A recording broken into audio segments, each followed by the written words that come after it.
right, well, thank you, Vader and Bambi, for having me come here and speak. So, today is all about what are lessons that we can share with entrepreneurs, and this is something I've been doing for a long time. So I was really excited to come here and share my learnings and to tell you something that you probably haven't seen before, I hope.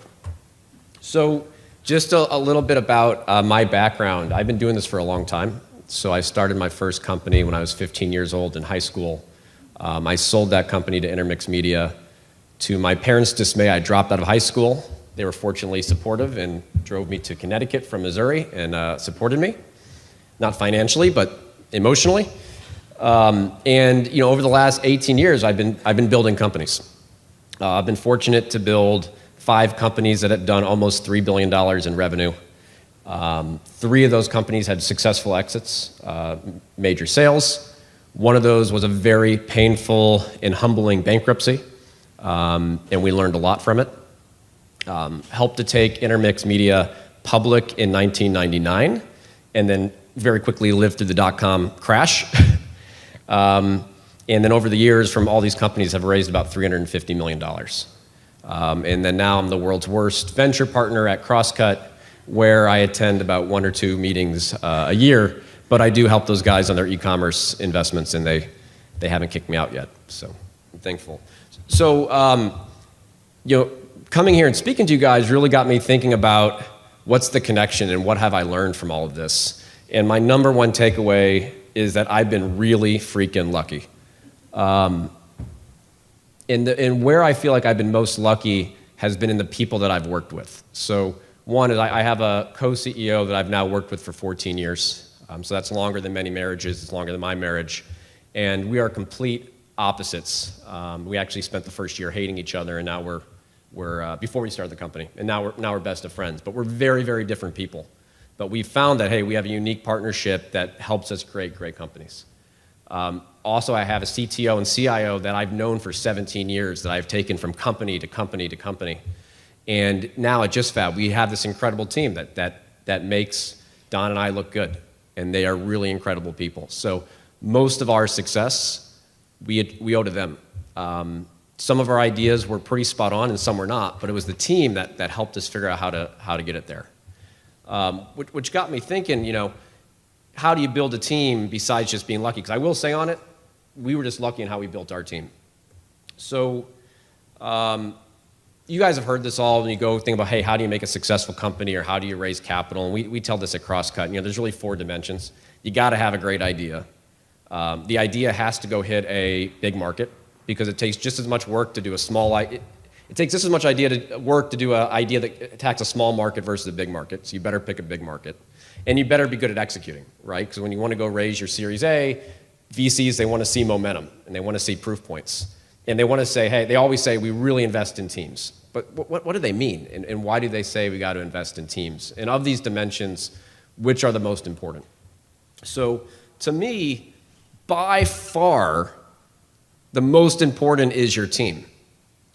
And the reason is it's the one dimension that you will not get a second chance at. So if you think about how long your seed capital is going to last and how long you have to execute your plan once you raise your Series A, you will not have a chance, most likely, to go bring in a new team if you hire the wrong one. So one, it will take you a while to realize you made a mistake. You'll probably wait too long to admit it. And then by the time you've done it, there may not be enough time to turn things around.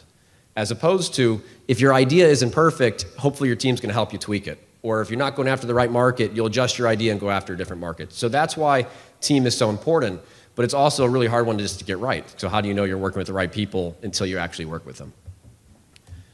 And this is largely the data that I discounted my entire career. Only a couple years ago was I turned on to that there's actually data out there to help you build a real team and a great team that you can work with.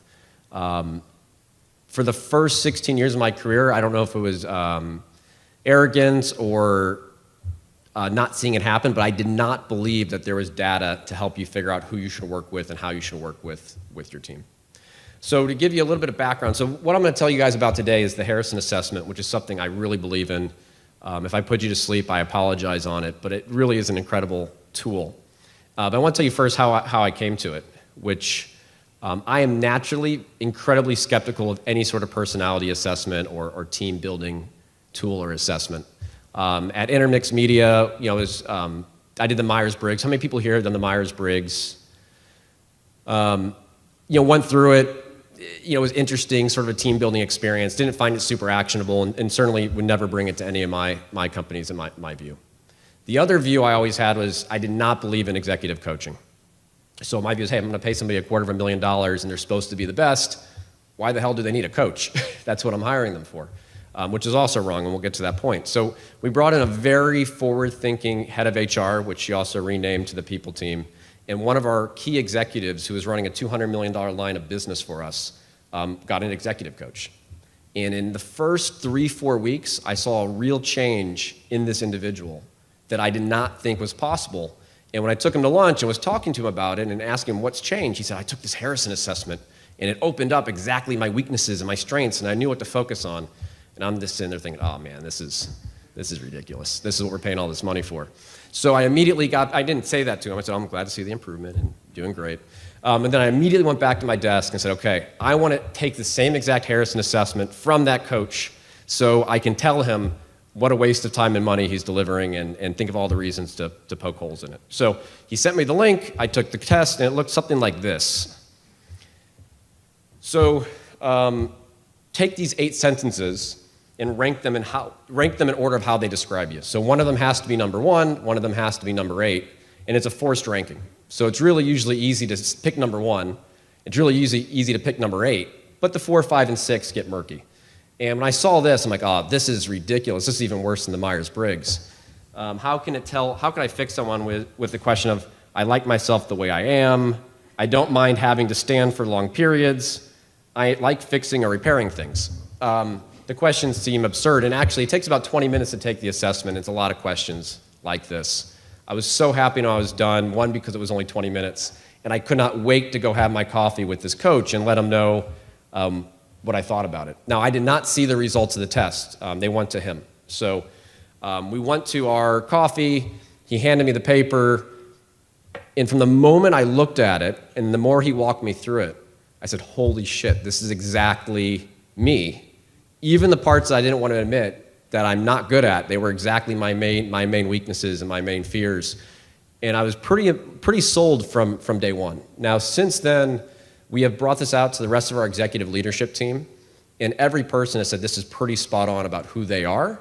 And without forcing it, they're all brought it to their teams. So we've now had several hundred people in our organization go through the Harrison assessment. It really, none of it's been forced. It's all been voluntary. Do you want to go through it? So the shit works.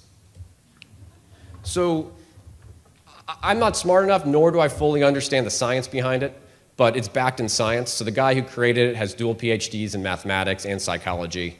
It's based on 175 different traits. There's been 20 million people that have taken it. There's 3 million profiles. It's used by a lot of companies, many of these much bigger than JustFab. And it really can help you predict performance, motivation, and retention. It's pretty cool. So what it's based on in the East, they call this, my computer did not fall asleep. It's just,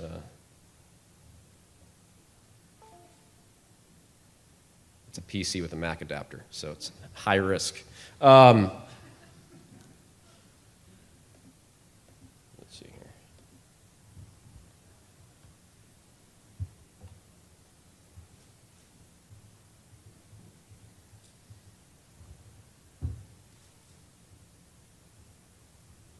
All right, so it's really based off on in the East, yin-yang theory, which is this concept that one trait can't exist without its opposite. And the difference between a lot of these Myers-Briggs type tests is they tell you one dimension about yourself, which may be good or may be bad. It really matters what it's paired with. So here in the West, we actually call it paradox theory, which is 2 traits which seem contradictory actually can coexist. So the report is actually about 50 pages long. I'm not going to take you through all of it, but the crux of it is really about 12 paradoxes. And they live on different axes of telling you about ones that are key to leadership, others that are key to achievement, your interpersonal skills, and then how good are you at initiating, motivating, implementing, or maintaining. And it very much depends on what your job is, right? So a controller needs a very different set of traits than an inventor or a programmer or a graphic designer or a fashion designer.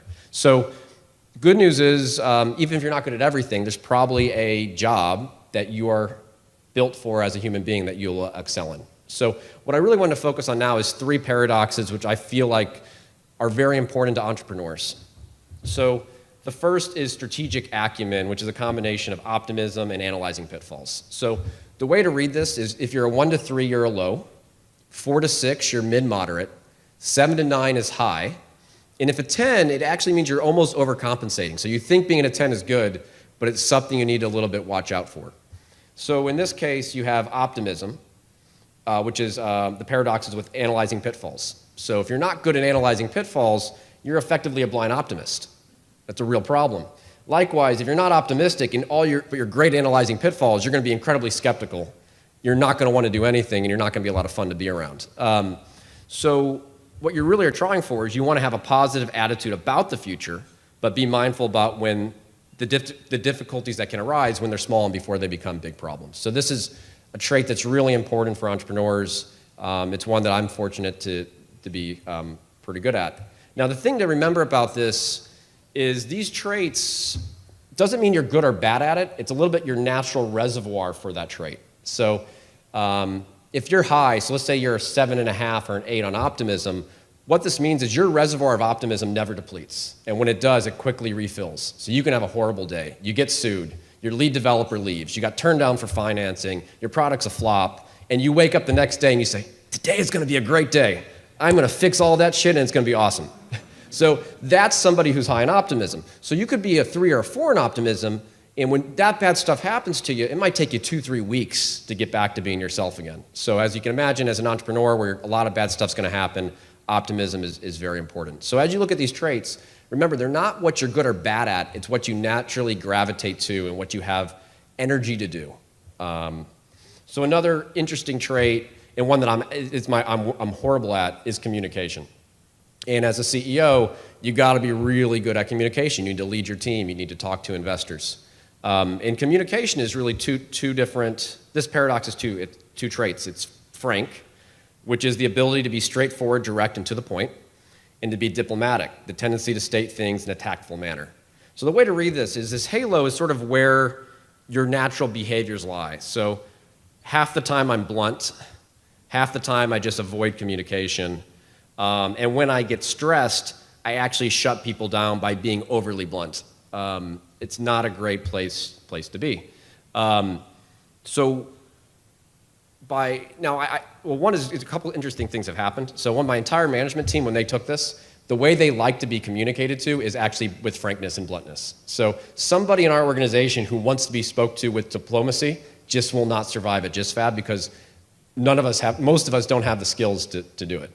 But so the lesson I learned from this, and it was one thing that just turned my whole life around, is, okay, I don't like communicating, do it first thing in the morning, because my reservoir depletes really quickly. So when I come in, I don't look at numbers, I don't look at stats, I don't answer my emails. I immediately set up the first 4 or 5 most difficult conversations that I need to have, and I try to get all of that done by 2 or 3, because the other part of the job I can do all night long, and I can do every weekend, but I can only have so many communications because it drains me. So this is a trait that I've learned to compensate for.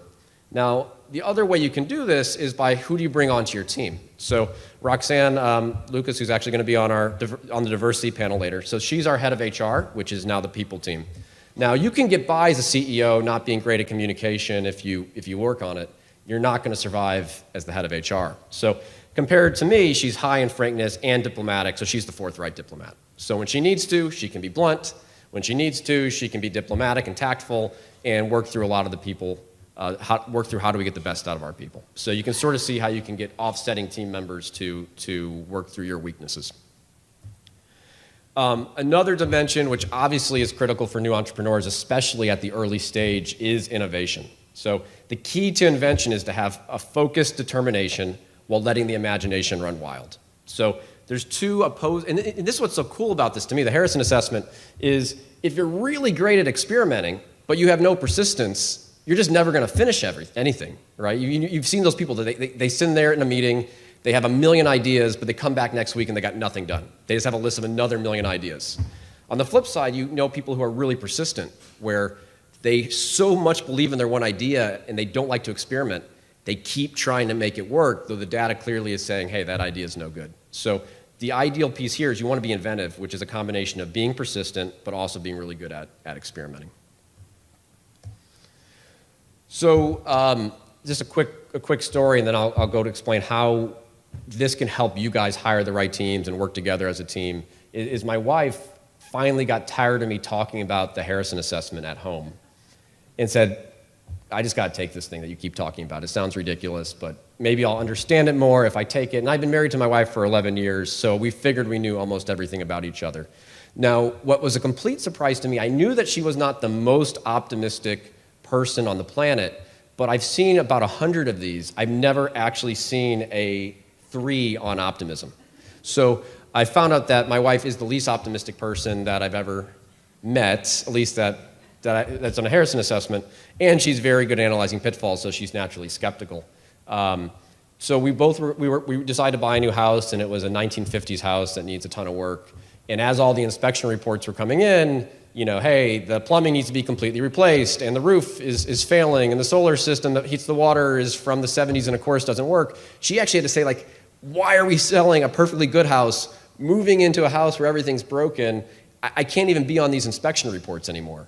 Whereas I'm like, oh, it's a great opportunity. We can put in new plumbing, and we can, of course, we want to put a new solar system in, and, you know, we can do everything and, you know, really see the future on it. So it does work. It is true. This is sort of an example from my personal life. It's also made me a little more sensitive to realizing that it might take my wife a little longer to recover when things go badly, as well as sometimes my optimism may be a little overboard. So where does this come in? I think the most important part is hiring the right team. If you read the book Good to Great, right, it's about getting the right people on the bus. So internally at JustFab, we think about through 3 things making up hiring. It's 50% eligibility. So if you're hiring a programmer, how good are they at programming, right? If they're not good at programming, they're probably not going to be a good programmer. The other 30% is suitability. So do they have the cultural personality to be successful in our organization, or do they have the profile just to be successful at that job? So for example, you don't want to have probably a general counsel or a CFO that's super high in risking and bad at analyzing pitfalls. That would be a problem. And the last 20% is just how good are they at the interview. I think you try to not have bias, but you got to be honest. When somebody nails an interview, you're more tempted to hire that person. So the hardest dimension is the suitability. This is the one you usually say, gosh, I wish I knew this personality quirk about that person before I hired them. So instead of you waiting 3 or 4 months to realize this is how they need to be communicated with, or that they're just not a cultural fit, you can screen that out at the beginning. And it's far more important this is the one place in building your team I don't believe in taking risks. It's better to pass on somebody that may not be a fit, because it can be so detrimental to your overall team and it takes you so long to fix that problem. So it can help you a lot on that suitability assessment. So the second is, you know, if you look at what does Eli Manning, Albert Pujols, and a former Tiger Woods all have in common, all world-class athletes, but they all have coaches. You know, whether it's a swing coach or a pitching coach or throwing coach. So you take athletes, you sign them to $100 million contracts, and then you give them coaches. Now, for the first 16 years of my careers, I was anti-coaching for executives of, we've got a million things going on, we're hiring the best, they should know how to do their job. And I was so wrong. And if I could change anything about the past, that is what I would change. Because if you think about it, if you're an early stage, you're investing your friends and family's money, and then eventually you're going to get people to give you millions of dollars of investors' monies. You maybe have done this once, twice, or 3 times before, so you don't have a whole ton of experience, and what you're doing is already really hard and has a high likelihood of failing. So to not get a coach to help you through that seems crazy. It's something you really, my view, you can't afford not to do. So I would also say invest in yourself and in your team with coaching. And I think the Harrison assessment is a good tool for those coaching sessions, but if you don't like it, find something else. But there are people out there that it can help you be better at your job. If you can help world-class athletes who are already the best in the world, they can certainly help individuals like me. I added some coaching in about 18 months ago, and it completely changed how I run the business on a day-to-day. And if you actually match that up into how the business has performed, we've had our 2 best years tied to those times. The other one is really looking at team dynamics and figuring out what does your team need, because you don't need a team of all the same people who think exactly the same way. So one dynamic that nobody in our team is super strong at until recently is this dynamic of enforcing and warmth and empathy. So who's going to sort of make the trains go on time? So if you're really high at enforcing, but you don't have any warmth and empathy, you're going to come across as harsh. And I think people have worked with individuals that are just very harsh. And if you don't have any enforcing, but you're really warm, you're just going to be permissive. So people are going to not hit their deadlines and do what they need to do because there's no consequences for doing it. So across our entire 18-person executive management team, everybody was sort of low to mid-moderate at enforcing. So when it was time for us to add a COO to our organization, the one trait we said, they have got to be this compassionate enforcer. A lot of other stuff we can sacrifice on. If they're not perfect fit, that's okay. But that we need. And I think this assessment not only told us what we needed, but to ensure the person was the right person. So this circle here is our COO. So into this, coming into this, I actually asked an individual much more familiar with the Harrison assessment than myself, what is the most common balance for entrepreneurs, and what are traits that are very important for entrepreneurs? So to be successful, you got to be high risking, you got to have high optimism, and you really should be high at analyzing pitfalls. And most entrepreneurs are very high at risking, so why they quit their job to start their own company. They're very optimistic. You want to change the way the world works. You don't start a company because you think you're going to fail. You start a company because you think you're going to be successful. But they often are not great at analyzing pitfalls. So simply being aware, if that is your weakness, it can make you, when you wake up and say, hey, what should I be thinking about today that could go wrong? And I'll spend the rest of the day thinking about what will go right. Or you can use that when you hire your CFO, or you find your business partner or your CTO, find somebody who balances you out. It really helps. It helps tremendously. So, really, I wish I had some better secret, because it sort of sounds cliche now that I see it up here on a slide. But if you want to be successful over the long haul, hire the right people. When you make a mistake at hiring the right people, realize you made a mistake really quickly and make a change. Oftentimes people wait way too long. But hire the right people, especially your first 5-10 hires are going to completely shape your culture in your company.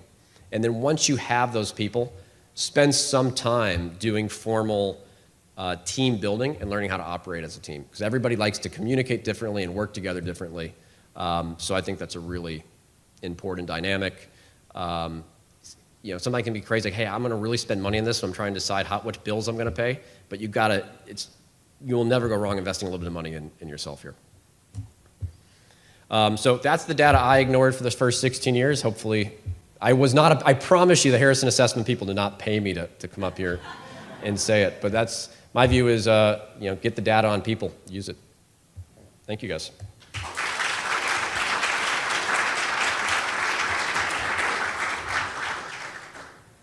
So we have a few minutes. So I don't know if there's any questions. I'm happy to take a few moments and. Yep. So has there ever been a moment where the test has indicated something and the reality has been completely different? Well, one thing cool about the test, it actually will tell you if somebody's trying to cheat the test. So it's so sophisticated, it will know if you're not being consistent on your answers. So not often, but we've had a couple people interview that it just says, hey, there's a 95% chance this person was not truthful, that we have to ask them to go back and say, were you distracted, or can you do this again? So there are times that people have tried to cheat it. I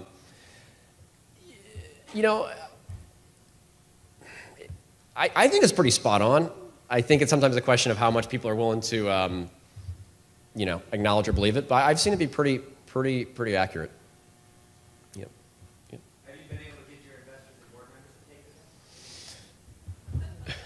So I was able to get all the partners at Crosscut to take it, and they loved it, and they did a whole session around it and found it really helpful. I have not been able to get many of the board members to take it yet, but I do try. It's a good.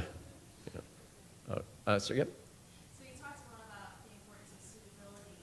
Besides the assessment and intuition, what other tools will help you, find out about suitability? Well, that's actually why we have the assessment, because suitability usually is this gut. Like, you meet somebody, like, I have a feeling they're going to work well in our team, but you've only met them 2, 3, 4, 5 times. So it's sort of the data behind suitability. So it really is what we rely on for it. Now, what is cool, not to geek out on this, but if you get bigger as a company, you can actually create a suitability profile. So what we've done at JustFab is we've actually taken 30 of our, we think, best cultural fits, 30 of the people that were not cultural fits, and 30 of the people that were sort of in the middle. And then based on that, we saw which traits, not us, the Harrison assessment team found out which traits were common among these. So now when we have a new employee, we can actually get a gauge of their cultural profile fit of being successful in our organization. We have hired people that have not been cultural fits, and most of the time we regret those decisions. So we do that less frequently these days. Yep. I think, Bambi, did you have a, no? Yep. Talk about your co-CEO. Talk about the pros and cons of that, and where he stacks up on the test compared to you. Yeah, so,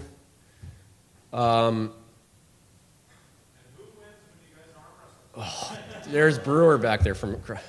So there has been some analogies. There's been a couple. Actually, Brett gave the quote of that we're like the guys from Twins, where I was Danny DeVito and he was Arnold Schwarzenegger. So thank you, Brett, for that quote. So if you can find the right partner, I think it's great because it's pretty lonely at the top. You're going to have a lot of challenges. So having somebody that truly is in it with you and you can share that with is key and critical. It's pretty important, though, that your culture, that you see eye to eye. Now, that does not mean that you agree, but that when you disagree, that you can resolve it very quickly and then have a shared vision. So we argue all the time, and we disagree often, but once we walk out of that room, we make a decision. That's our decision, and it's not his or mine. We both live with it. In our case, we're building a fashion company, so I don't know a lot about fashion. I can barely dress myself in the morning. This is a dream come true because Don's super into fashion. So he's driving the brand direction, managing the fashion designers, the creative directors, the studio group, and then I work on other areas. So my advice on it would be if you have a co-CEO, really upfront, agree on what your guys' strengths and weaknesses are, and sort of agree that, hey, you make these decisions, I'm going to make other ones. You'll share views, but defer to the person who's better in that area. I know it's sort of. I've also invested in some companies where the co-CEO thing has worked really poorly, so I don't think there's a right or wrong on it.